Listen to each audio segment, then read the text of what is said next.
The views and opinions expressed on this program are those of the participants and do not reflect the views of BronxNet or the program underwriters.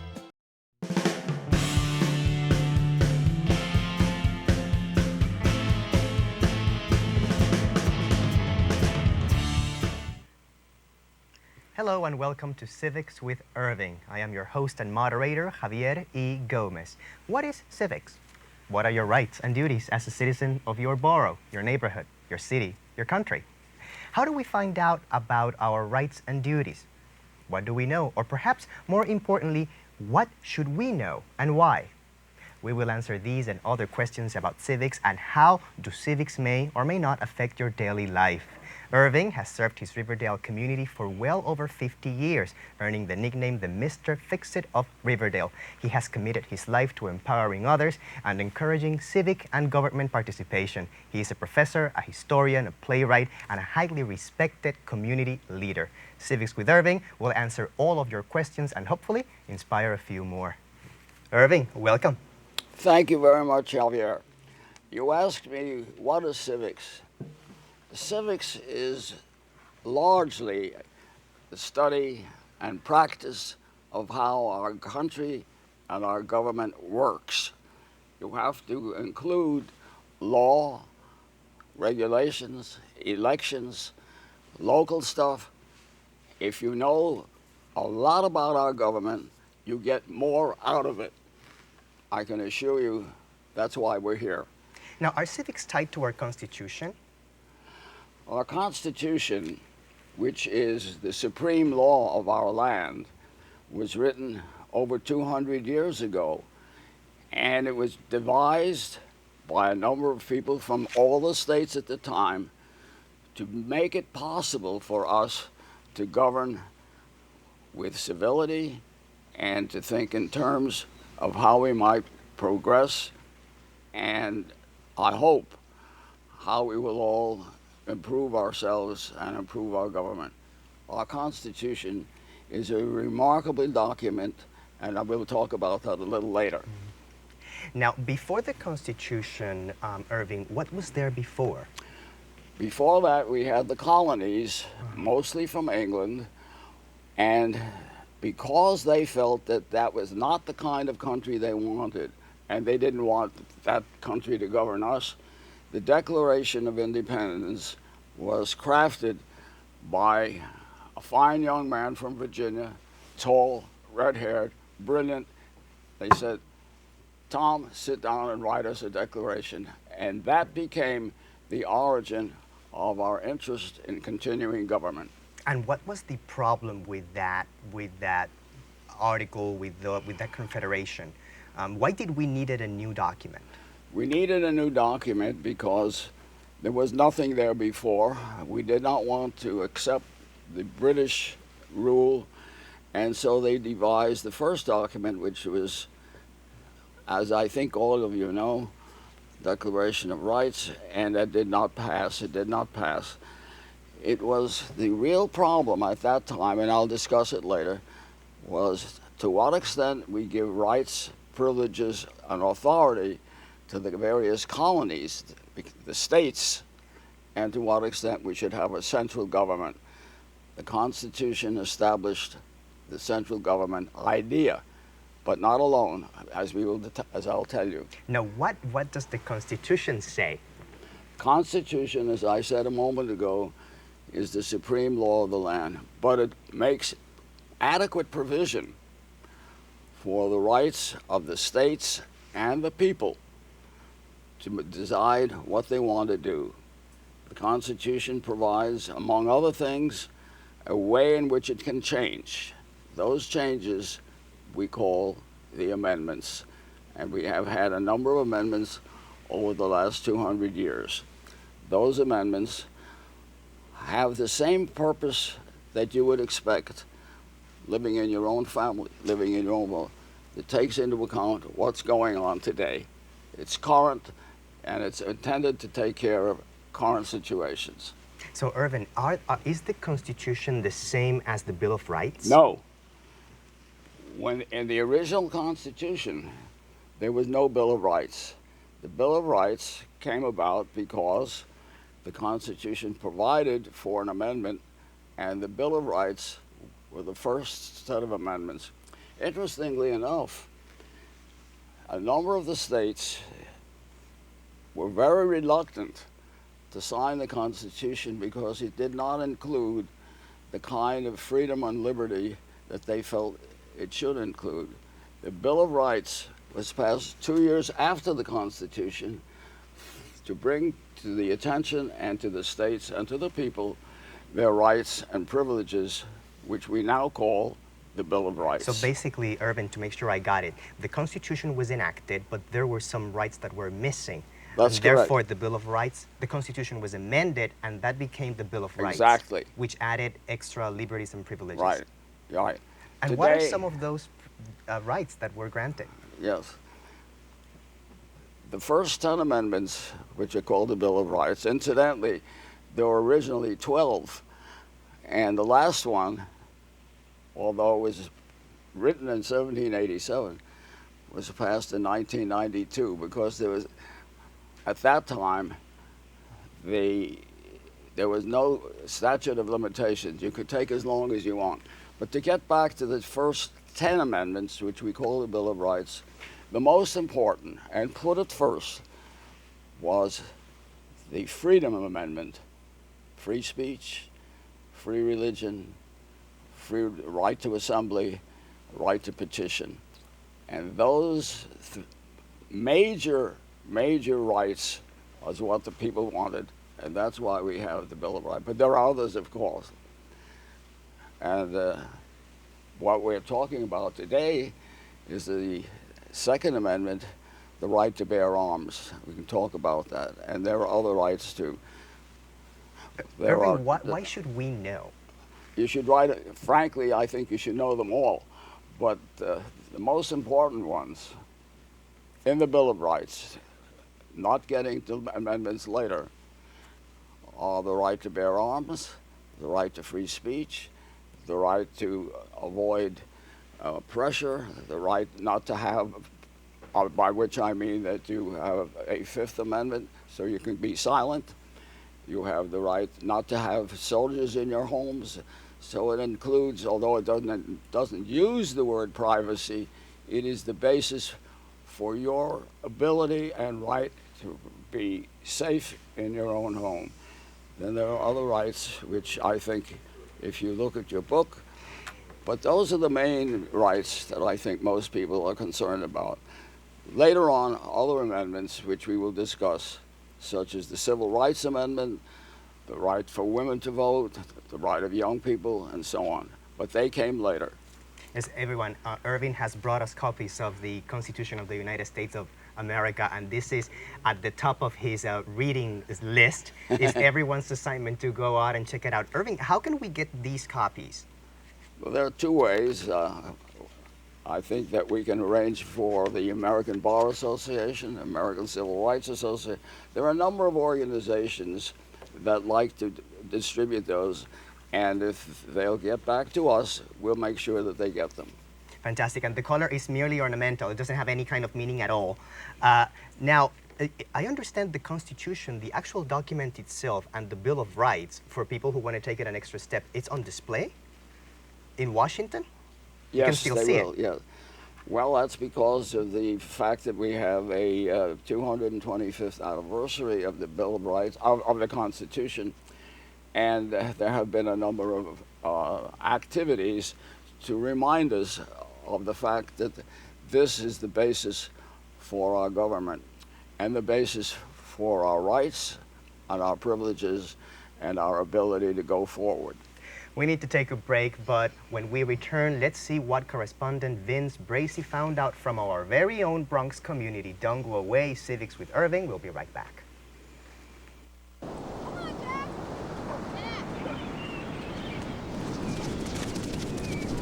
This was me. And Mom and Dad. And my big brother Alex. And Jack.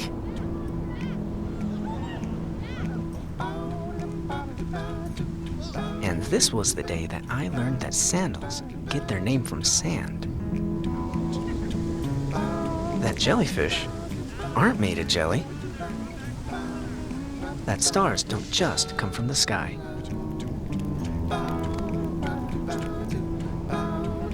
That the ocean is bigger than all of us. This is the day we all got to forget that I was sick. And it changed everything. This was my wish. NFC, AFC, offensive linemen, defensive tackles, quarterbacks, and cornerbacks are all living united to ensure the academic success of millions of kids in our communities all the way to graduation day. But that won't happen without you. So take the pledge at unitedway.org. Make a difference in the life of a child. Suit up like your favorite NFL players and become a volunteer reader, tutor, or mentor with United Way. Barry, time is running out. According to my calculations, 1 in 5 kids in America struggles with hunger. How can so many children face hunger when there's more than enough food to feed them all? You're right, Barry. We can help solve hunger by teaming up with Feeding America to get food to hungry kids in communities across the country. Help Flint and the Feeding America network of food banks get food to the people who need it in your community. Find your local Feeding America food bank at feedingamerica.org/hunger. Together, we're Feeding America. Welcome back to Civics with Irving. We wanted to know how much do Bronx residents know about the Bill of Rights and the Constitution. What are they? Let's take a look. Cut! Free speech, religion, and things of that nature. To plead the fifth. To plead the fifth. All right, very good. In case, you don't want to incriminate yourself. Anything else? The right to bear arms. Okay. I have the right of religion. No, the fifth is the right to say nothing. You don't have to speak on the grounds you might incriminate yourself. Okay. And then you have another amendment which bears you the right to have arms. You have the right to an attorney. If you cannot afford one, one will be appointed to you. And from there, that's all I know. But all I know, if you get arrested, keep your mouth quiet, don't answer any questions until you have an attorney present that will be able to support you and back you up. And then, you have the right to a speedy trial, all types of stuff, man. All types of stuff. But, yeah.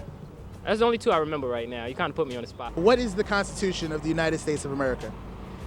From my belief, it's supposed to be a documentation that states all the rights we have in the United States. Got me on that one. The Constitution seems more like a joke now these days.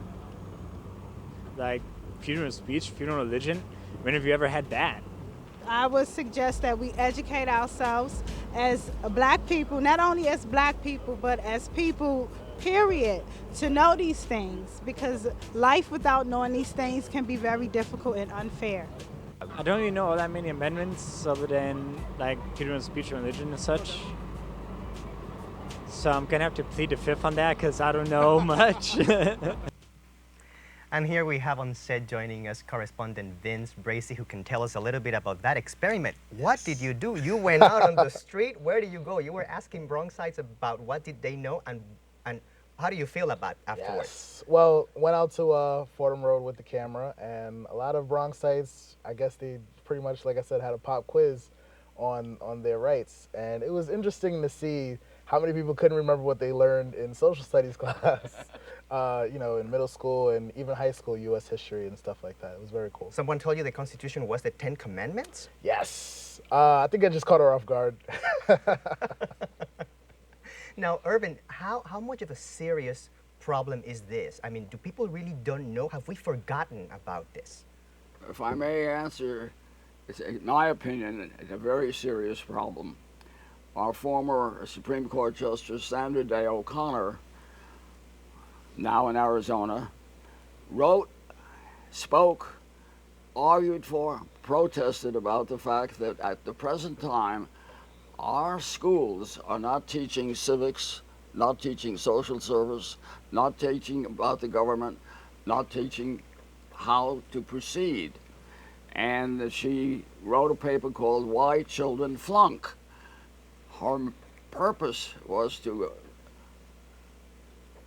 galvanize throughout the country And she has distributed, and you will be able to get this information, a number of suggestions for schools and for young people as to what they should know and why. Irving, why is it that it's no longer taught in school? When I was a child, I remember I had to take a class called Ethics and Values and Right. Civics. Well, in part she blames the program called No Child Left Behind. That program was pretty much limited to reading, to some extent writing, and arithmetic. And in the expectation that that would be sufficient, they did not take into account geography, history, civics, ethics, and so on. She is now arguing, and I hope that in New York City, where we all are concerned about this, that our new administration will bring this back to our schools and to our community centers. We have to know what we can do and how to do it. Can we have good citizens if people don't know these things? If people don't know these things, they can't take advantage, if I can use that term. They can't expect people to be able to provide the benefits, the liberties, the privileges to which they're entitled. So it is in everyone's best interest. Right, so it's not just a matter of study, it's a matter of having something to get, and if you will, to put it, and even to eat, because this is the way we get things done. Now, Vince, tell us a little bit about the methodology that you used. You went to Fordham Road. Right. How many people did you talk to? Probably about 10 to 12 people. And I understand you had 3 questions. What were they? Yes, the 3 questions were very simple, just like you saw in the video. Wanted to know if you had an understanding of the Bill of Rights, if you could tell us what the amendments were, if you could name some of the amendments, anyone. If you had one, that was fine for us. And also if you could tell us what the Constitution was. And a lot of people had trouble, first off, naming the amendments and even giving us a description of what the Constitution was. And it was, the simplest answer was that it is our rights. The Constitution is our rights. And people, I don't know, people had a lot of trouble with it. Maybe, like I said. Were you surprised? I actually was surprised because my biggest fear, like the lady at the very end said, it's unfair to be able to go through life not knowing these things. And it's very unfortunate for people that, you know, in an urban community may have to deal with police on a regular basis, or may have to deal with, you know, even other citizens wronging them in some way. That's a good point, Irvin. What could be the consequences of not knowing in practical terms? There are many such problems and consequences. First of all, if you are interested particularly in voting, which is the most important thing that in my opinion, that we get from the Constitution, the right to vote, the right to ask certain representatives, your congressmen, your senators, to speak on your behalf. Secondly, we have to recognize that under the Constitution, we have laws. There are local laws, federal laws, and so on. As all of you know, our Constitution has 3 parts: the executive, the legislative, and the judicial. People who run the government, people who make the laws for the government, and people who interpret those laws. Those are the courts. The second, which is the legislative, you have to know the law not only for your protection, but for your benefit. Many people think of laws as a matter of prohibition. You can't do this, you can't do that. To the contrary, the laws tell you what you can do as well as what you cannot do. And if you know what you can do through the ways in which I've just described, you will get the benefit of living in this wonderful country. And how important is this then for new immigrants? It seems to be vital. For new immigrants, is it Yes. vital for them to know this? The right of immigrants. That is, of course, under discussion today in the Congress, and there are various points of view. To be very honest, we were all immigrants. That's how we got here.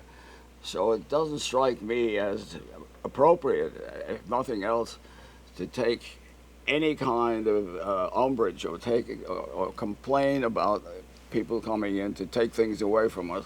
Immigrants made this country. Immigrants can enrich this country, and immigrants should be invited under proper circumstances. I understand also that the American Constitution and the Bill of Rights have been a role model for democracies around the world. So do you know a little bit of that? Well, it's been the role model for well over 20 countries. They are mainly interested in two aspects of our Constitution. One, the setup of a government. In other words, many of these countries did not have a structure for government. This tells them how to do it, a structure. Secondly, they are of particular interest, depending on the country, depending on their problems, of liberties that are of particular interest to them. For example, women's right to vote. Many countries are very actively involved in encouraging women to come back. Young people, their right to vote, their right to participate, their right to make things happen. So the new constitutions in various countries, South America, Africa, and the Middle East, tend to follow not only our Constitution, but the laws that came from that. And I'm hoping that that lesson and that model will be helpful worldwide. Interesting. Even I was reading that even Benito Juarez used the American Constitution as an inspiration for the Mexican Constitution as well, and also Philippines and China and Puerto Rico. They're all territories that have used also the Constitution as a model. Wow. Really fascinating. Now, but some people say that not everything is perfect with our Constitution, and it has some critics against it as well. Can you tell me a little bit about that? Yes. The Constitution was criticized from the day it was born, as I told you. And the first answer to that was the Bill of Rights.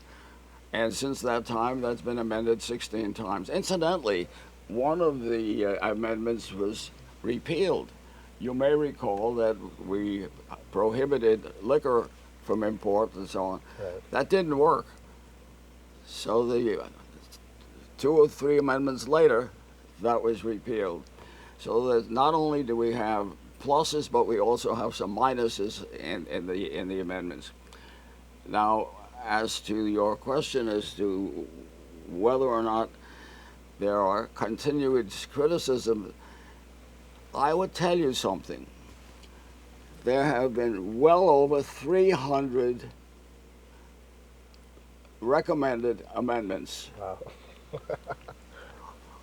Only a few pass. Every month, every year, somebody comes up with a suggestion for an amendment. They wanted this a Christian country. They wanted no military. They wanted a committee instead of a president. They wanted careful relationships with other countries, our foreign service. So we have had people from all quarters coming up with recommended amendments. Some of them you might think are relatively funny, but many of them come up as serious matters. Now, there are 3 customary complaints. One is the Electoral College. Now that was never called the Electoral College, but it was the intention of the founders to make sure that the right people, the people with knowledge, the people who had the benefit of founding it, would be the ones to do the voting. So we have a representative government. You vote for people who will vote for you. And that is, if you look at the elections every year, you say, Kansas had 12 votes, that's because of the way that works. How many amendments are there in total? 27. 27. And I understand also that in terms of the amendments and the Constitution, for the first 150 years of its existence, it was barely used. That's right. Why? Well, the most important, as I told you, the first 10 amendments were the Bill of Rights. Called the Bill of Rights. They weren't called that at the time, but that's what they were. Since that time, there were many amendments which are of great importance to us. Mostly the Civil Rights Amendments, the right to vote, the period following Lincoln, or during the Civil War and so forth, the right to give the vote to women, to young people. In your program on the streets, you had young people. Right. They probably didn't realize that it wasn't until a few years ago that they did not have the right to vote. Now they can do so at age 18 and so forth. Then there are, one of the things that people are not very happy about is that one of the amendments gives us the income tax, the right to, don't come on. So the amendments should be recognized as recognizing what is going on today. In other words, the amendments represent the current situation at the time. And so they will pass because of problems at a time, and they represent that. Irving, in the last couple of seconds that we have left, what do you have to tell someone about the Constitution? Like, if you could give us, in a few sentences, why should we care? Well, I'm not so much concerned with the Constitution as a document. I'm much more concerned with the fact that people should become interested in their government. The Constitution makes that possible. You, as a citizen, you as a resident of this community, and you, in encouraging us, should make people get out and know what's going on. Take an active role in liberty, an active role in voting, and an active role in your own benefit. I hope that they can do that by joining or acting in such a way that they become important residents of the Bronx. We definitely hope to, and I'm sure Vince hopes that too, especially after this excursion. Most definitely agree. Well, thank you for joining us on Civics with Irving. Hopefully we answered some of your questions, but more importantly, inspired more. We'll see you next time on Civics with Irving.